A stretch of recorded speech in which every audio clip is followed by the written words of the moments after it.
আসসালামু আলাইকুম। কেমন আছেন সবাই? আশা করছি আল্লাহর রহমতে অনেক ভালো আছেন। আমিও আলহামদুলিল্লাহ বেশ ভালো আছি। কাছে এবং দূরে, দেশ এবং দেশের বাহিরে যে যেখান থেকে আজকের এই ব্লগ ভিডিওটি দেখছেন তাদের সবাইকে স্বাগতম এবং শুভেচ্ছা। Welcome to my channel and welcome to my new blog video.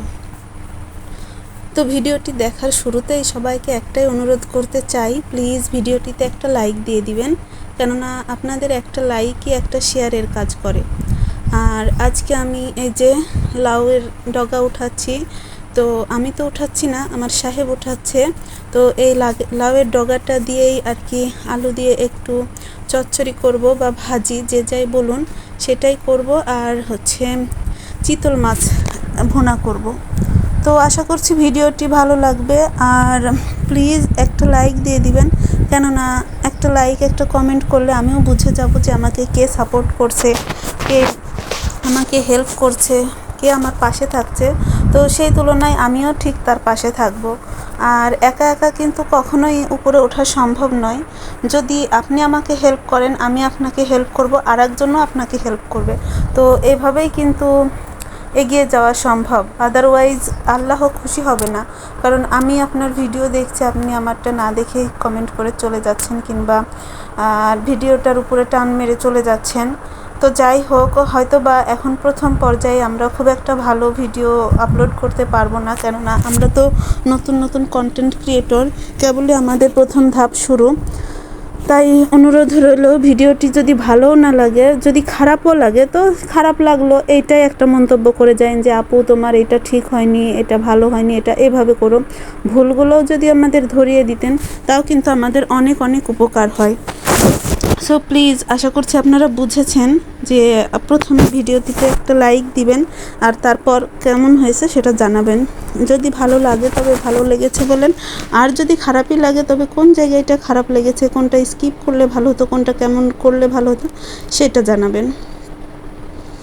তো দেখুন, আমার হাজব্যান্ড কিন্তু আমাকে এই লাউয়ের ডগাগুলো উঠিয়ে দিচ্ছে। আর এগুলো যেহেতু বাড়ির লাউ, বাড়িরই গাছ, তো একদমই ফ্রেশ, শুধু উপরের আগাটুকুই নিয়েছে। তো এইটুকুই আমি বললাম যে থাক, আমাদের দুজনের জন্য এতটুকুই এনাফ, এই সারাদিন চলে যাবে, কিন্তু ফুরাবে না। তো সকাল সকাল উঠে যেহেতু রান্না করতে হবে, তাই আর দেরি না করে এগুলো নিয়ে আমি সোজা বারান্দাতে চলে আসছি। আর এখন এগুলো কেটে নেব।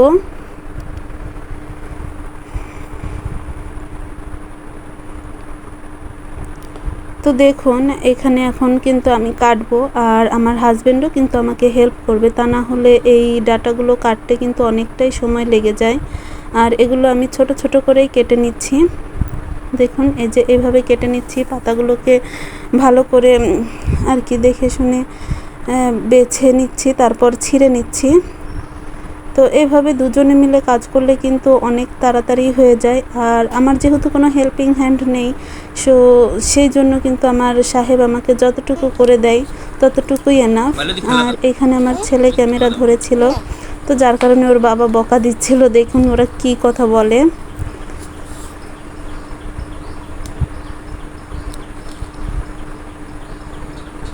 তুমি জানো না এই মোবাইল দিয়ে সবাইকে কল দিতে হয়? না, আমি জানি না তো। মুখ দিয়ে যাও, উঠো। যাও।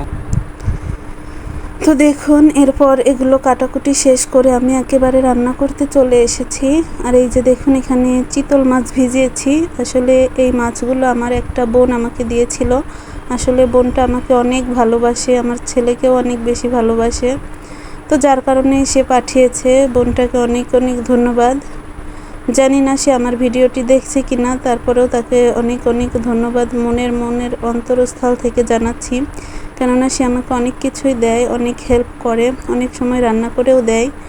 তো যাই হোক, আজকে এটাই রান্না করব। আমি কিন্তু চিতল মাছ এর আগে খেয়েছি, বাট কখনো নিজ হাতে রান্না করি নাই। আসলে সেভাবে সুযোগ সুবিধা পাইনি।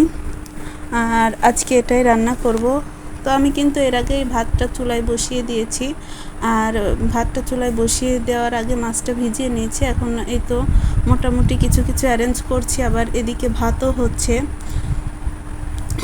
তো যাই হোক, গৃহিণীরা কিন্তু ঘরের সমস্ত কাজ করে, বাট তারপরেও নাম হয় না। আর ছেলে মানুষ যদি একটা কাজ করে তো সেটাই কিন্তু 10 বার বলে, যেটা আমার সাহেব বলে যে হেল্প না করলে পারো না, হেন তেন অনেক রকমের কথা। তো আমি বলি এই মুহূর্তে তুমি ছাড়া কে হেল্প করবে আমাকে। তো দেখুন, প্রথমে লেজটাকে আমি উল্টে পাল্টে ভেজে নিচ্ছি, আর এরপর এক এক করে মাছের পিসগুলোকে সুন্দর করে ভেজে নিচ্ছি। আর আজকে কিন্তু আমার রান্নাটা করতে অনেকটাই দেরি হয়ে গিয়েছিল, প্রায় 9টার মতো, যার কারণে ভিডিওটি আমি লাস্ট পর্যন্ত আর কি করতেই পারি নাই, সম্পূর্ণ করতে পারি নাই। তো যাই হোক, যতটুকু করেছি ততটুকুই আপনাদের মাঝে শেয়ার করছি, কেননা শেষের দিকে অনেক বেশি তাড়াহুড়ো চলছিল। তো রান্না করতে করতে থালা বাসন ধোয়া, ঘরদোর ঝাড়ু দেওয়া, এই সব কাজগুলোই করছিলাম, আর ক্যামেরাটা অন করা হয়নি। তো মাছগুলোকে ভেজে নিয়ে আমি এখানে সমস্ত মশলাপাতি দিয়ে কষিয়ে তারপর পানি দিয়ে মাছগুলো ঢেলে দিয়েছি, বাট ক্যামেরা অন করার কথা একদমই মনে ছিল না। তো যার কারণে মাছ দেওয়ার পর ক্যামেরাটা অন করছি। দেখুন, এক কড়াই মাছ ভোনা, আমাদের দুজনের জন্য খাওয়া সম্ভব, সারাটা দিন চলে যাবে, তারপরেও শেষ হবে না। তো যাই হোক, আর ঝোলটাকে একটু কমিয়ে দিয়ে এই যে শুধু মাছ ভুনা একদম করে ফেলেছি। আর এখন আমি এই যে এই লাউয়ের শাকগুলোকে সুন্দর করে রান্না করব, বাট ফুল রেসিপি দিতে পারলাম না, এর জন্য আগে থেকেই ক্ষমা চেয়ে নিচ্ছি। প্লিজ আপনারা কেউ কিছু মনে করবেন না, কেননা আমি এখন ভীষণই অসুস্থ, কখন কি হয়ে যায় একদমই ঠিক নেই। তো যার কারণে প্রত্যেক দিন আমি যতটুকু করছি ততটুকুই আপনাদের মাঝে শেয়ার করছি। এখানে আমি পেঁয়াজ, রসুন আর কাঁচা লঙ্কাটাকে বেশ সুন্দর করে ভালো করে ভেজে নেব, আর এরপর এখানে লবণ হলুদ দিয়ে আলু এবং সেই ডাঁটাগুলো দিয়ে দিব আর কি। তো এই রেসিপির আকারে দিচ্ছি না, কেননা আমার চেয়ে আপনারাই বেশি ভালো রান্না করতে জানেন হয়তো, বা আমি এখানে কম নতুন যেহেতু, তো আমি সব কিছুতেই কম জানি, কম অভিজ্ঞ। তো প্লিজ আমাকে শিখিয়ে পড়িয়ে নেবেন। আর এরপরে যে লবণ, হলুদ আর হালকা একটু মরিচের গুঁড়ো দিয়েছিলাম, কেননা যতটুকু কাঁচা লঙ্কা দিয়েছি এতটুকুতে আমার মনে হচ্ছিল না যে ঝাল হবে। আর এরপর এখানে আমি দেখুন আলুটাকে প্রথমে কষিয়ে নিচ্ছি, কেননা আলুটাই সিদ্ধ হতে দেরি হবে, আর তাছাড়া পাতা এবং ডাঁটা খুবই নরম ছিল, ওগুলো সেদ্ধ হতে খুব একটা সময় নেবে না। পাতা থেকে যেই পানিটা ঝরাবে সেই পানি থেকেই কিন্তু ডাঁটাটা সিদ্ধ হয়ে যায়, পাতা সিদ্ধ হয়ে যায়। তার জন্য আমি প্রথমে আলুটাকে বারবার বেশ সুন্দর করে কষিয়ে নিচ্ছিলাম। তো ভিডিওটি প্রথম থেকে এই পর্যন্ত যারা দেখেছেন, প্লিজ আমি আশা করব আপনারা লাইক দিয়ে দেখা শুরু করেছেন। আর যদি লাইক দিতে ভুলেই যান, তবে আপনাদেরকে আরও একবার অনুরোধ করছি, প্লিজ আমার ভিডিওটিতে একটা লাইক দিয়ে দিবেন।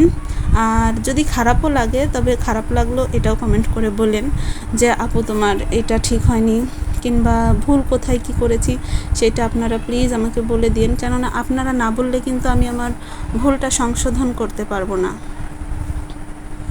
তো যাই হোক, দেখুন এরপর আমি পাতাগুলো এখানে সুন্দর করে অল্প অল্প করে দিয়ে দিচ্ছি, আর তারপর এটাকে আবার নেড়ে চেড়ে পাতাগুলো নিচের দিকে দিয়ে দিচ্ছি, কেননা পাতা থেকে এখন অনেক রস বের হবে।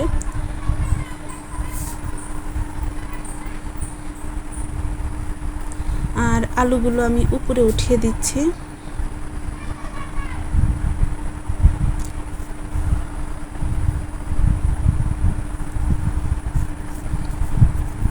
আরও কিন্তু পাতা আছে যেগুলো আমি পরে আবার দিয়ে দিব, কেননা এখানে কড়াইটা আমার যেহেতু ছোট, সেহেতু শাকগুলো ভালোভাবে ধরছিল না। তো যাই হোক, একটু একটু করে সবগুলোই আমি তারপরে দিয়ে দিয়েছিলাম।